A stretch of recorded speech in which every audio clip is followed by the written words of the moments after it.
Utenga wanga wa lero kupita kwa inu Amalawi nonse.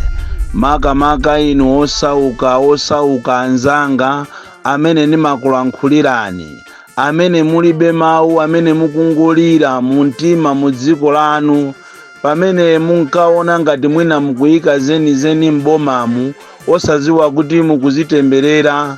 Tinkasusuka nthawi imene ija kumaona ngati tikusankha atsogoleri eni. Choncho uthenga wanga mama wa uno ndikufuna mudziwe izi, kunena kuti pali munthu wina amene akumapitirizabe khalidwe lonyasa kumalemba pa Facebook pa account ngati ya ine, pomwe ine ndilibe Facebook account. Panopa wayamba kuyitanisa ndalama kwa Amalawi, wayamba kuyitanisa ndalama kwa anthu osiyanasiyana, kumachita pretend ngati ndi boni Kalindo.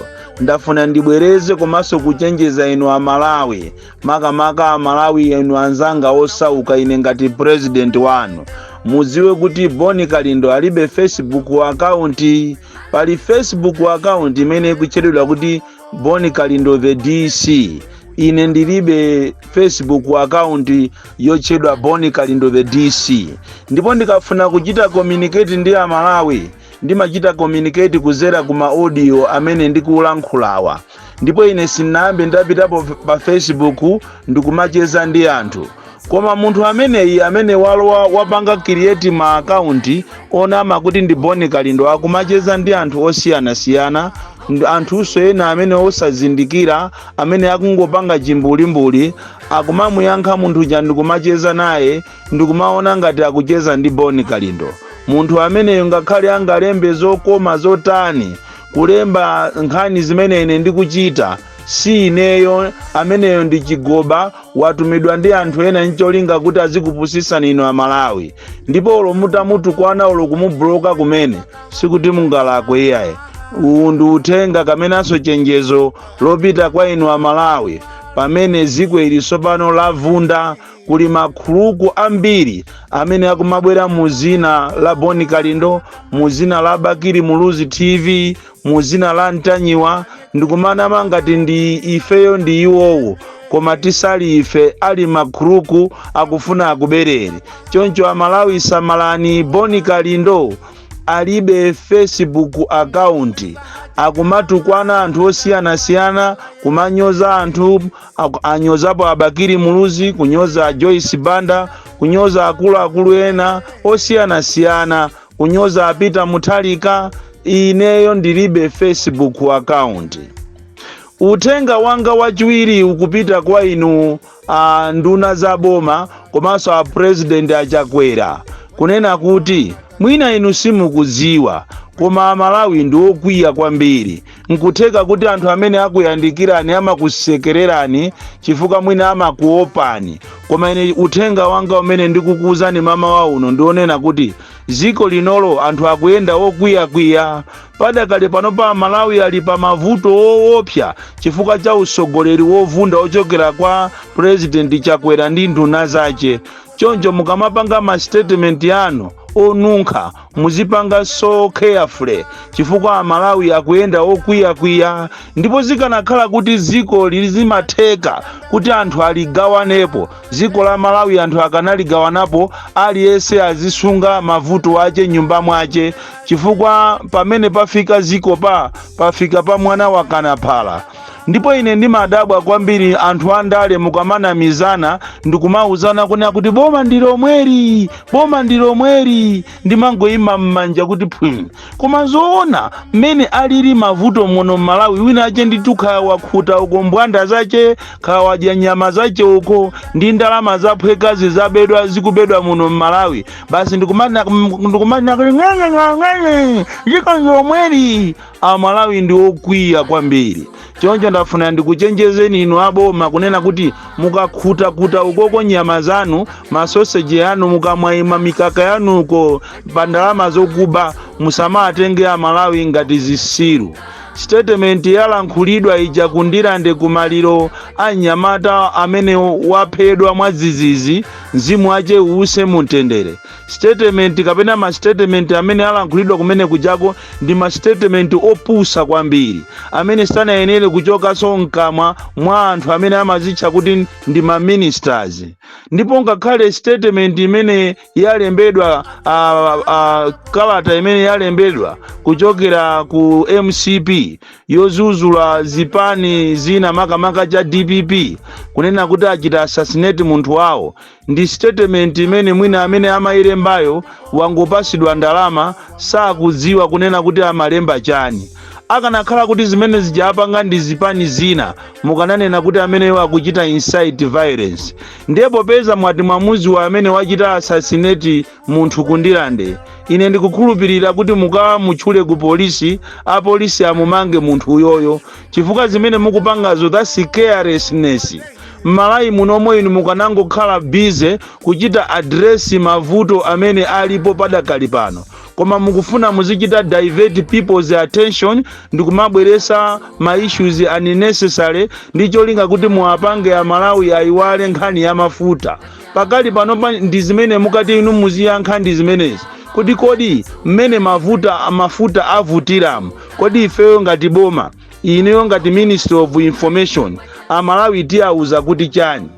Osakhala kumakabweresa ma statement ma propaganda ma statement kumalemba statement yochokera ku chipani kumene akati winache chipani china chapanga assassinate and mukuchita condemn. That is bullshit and that is taking Amalawi for granted.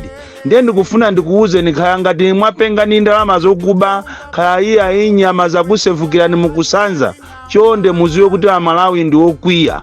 Amalawi akufuna mayankho amene chimanga chilili. Amalawi akufuna mayankho a mankhwala muzipatala.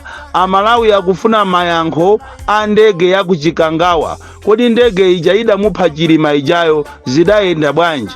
Ndipo Amalawi amene ndiye mayankho amene akuwafuna. That's why muziko munomo muti muchitike mademo woopsa. Ndipo mademo amene wa inuso mukuziwa kumene muliko kunena kuti ine ngati the DC ndikayambisa changa sini mabwerera mbuyo. Mademo amene wawa alipo tikufuna Amalawi aziwe chilungamo chimene chinachitika pa 10 June. Ndipo ndikuuze ni mafilimu anu onse mukuchita ngakhale olo ku parliament, inetu zonse ndikuziziwa. Amalawi ndafuna ndikuziwiseni kunena kuti kuli gulu lina la Amalawi limene linachita petition parliament kuti kuzera ku committee ya defense and security kupangidwe kafukufuku public inquiry kuti anthu azitha kupita ku parliament kuja ndikukalongosola zimene anaziona kapena akuziziwa pa imfa imeneyi ya chilima ndi anthu ena 8. Koma Speaker of Parliament akuyikhalira nkhani ija. Chikhalire nicho committee ya defense and security imenenso ine ninakhalapo, imakhala ndi anthu 16. Anthu 15 anachita vote yes, mmodzi yekha ndi amene anakana. Ndipo atalemba ma recommendations kupita kwa Speaker of Parliament. Speaker of Parliament molama kuti aitanise public inquiry, wangoitenga nkhani ija ndikuyikhalira pansi. Ndiye tikufuna tikuuze ni kunena kuti lilipo siku limene maudindo anu ate azate, chifukwa whether mubera zisankho zikubera izi mwamba kuzibera kalezi, kaya mubera zisankho kaya simubera zisankho, koma lilipo siku lina ake limene muzatuluke kumeneko, siku lina limene maudindo anu ate azate. Ndipo azakatha maudindo anu ndi pamene muti muzamuziwe Malawi sopano, chifukwa pano pamwina mukuyenda ndi chitetezo, pano pa mukuyenda monyang'wa, mukuona ngati mwayandikana ndi Mulungu, kumatenga Amalawi ngati anyani, kumatenga Amalawi ngati zisiru, ngati agalu. Koma lilipo siku limene inu muzavomereze kuti oh yes, ndalama tikanyadira jazatha. Chifukwa tu akulu ananenapo kunena kuti ndalama ndi njira wakhoswe sucheda kupyululuka. Iniyonso mavuto amene akukumana ndi Amalawi, be it ama passport. Ndipo ngati kuli passport imene ikuzunza Amalawi ndi passport ya ku Malawi konkuno, imene olokuti upite nayo kunja ukuyamba kulipira pa boda ya kwanu konko, usanafike maboda ya ku Mozambique, ku Zimbabwe ndi ku South Africa. Mmene uti uzikafika ku South Africa utaona ngakale 300 rands. ndi mmene tuzilili. Ngakhale olo munthu kuti uzipita kunja kumene pa ndege maiko ngati ku America, maiko ngati ku Britain ndi maiko ena, anthu akuzunzika kwambiri. Chifukwa chani? Tatenga contract ya mapasipoti ndikumpasa mwana wathu. Ndafuna ndikuziwiseni kunena kuti izi mukupanga zisiku lina muzalira nazo, muzang'wempha, Amalawi atakuukirani.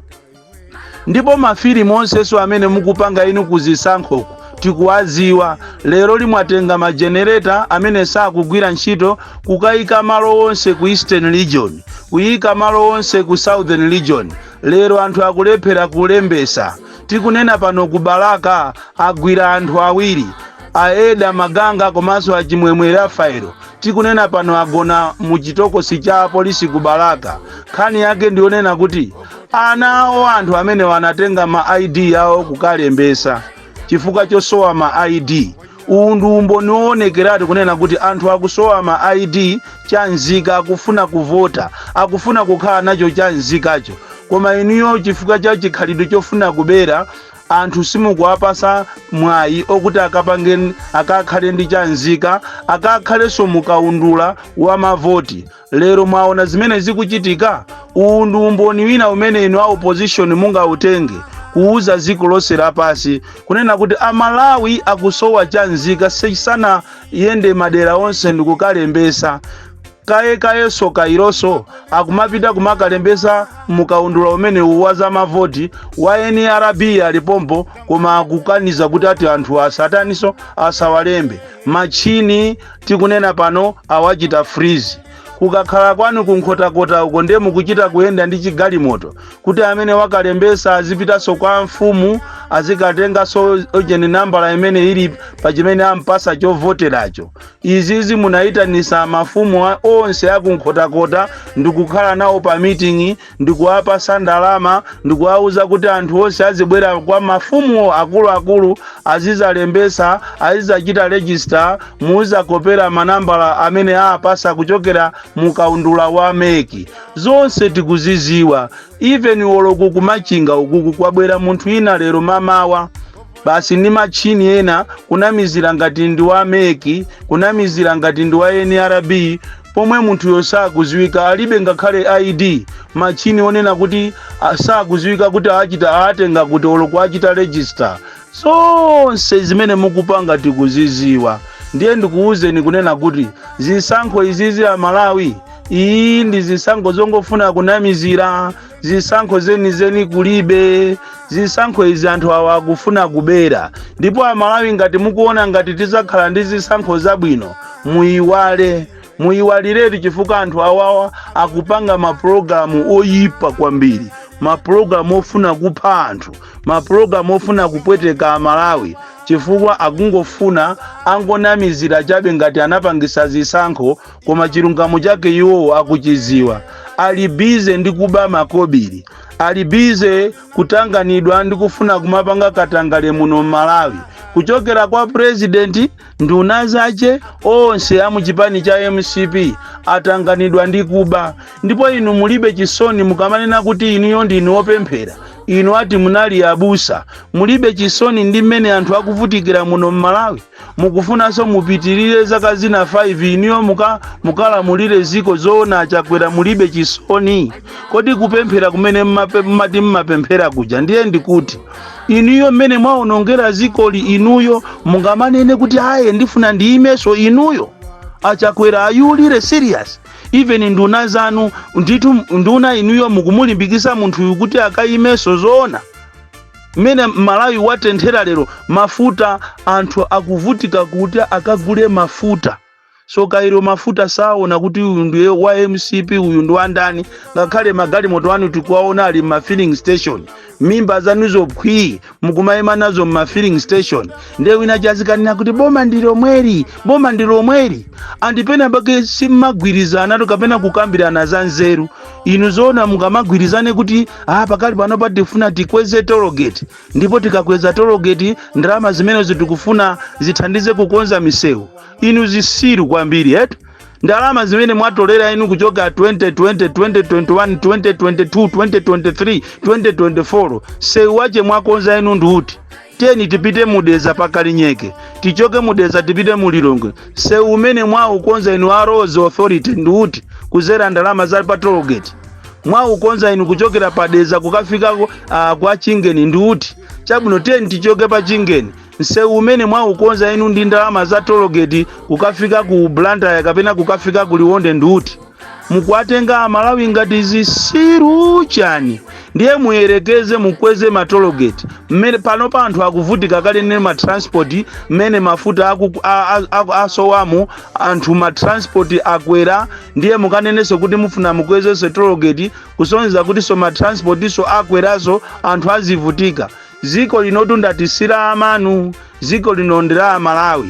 Ndipo ngati simaziwa Amalawi, siku lake ndili mozi muza aziwa. Ndipo posachedwa pompano mutiziwa Amalawi tulukani tikalengeza siku la mademo.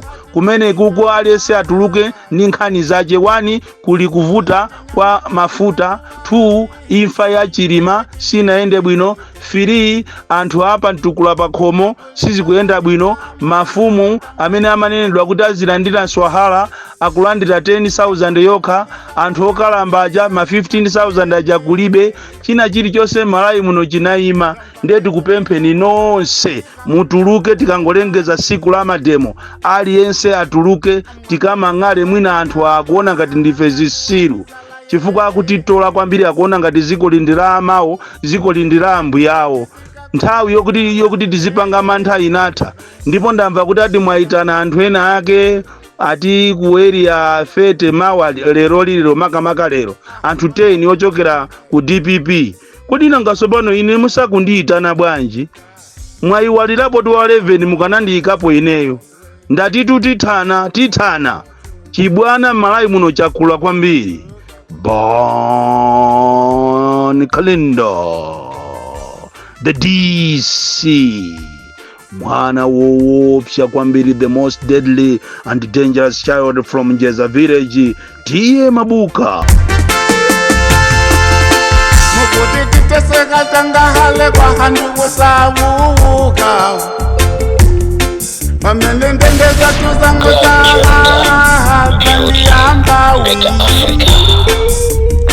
ati kudan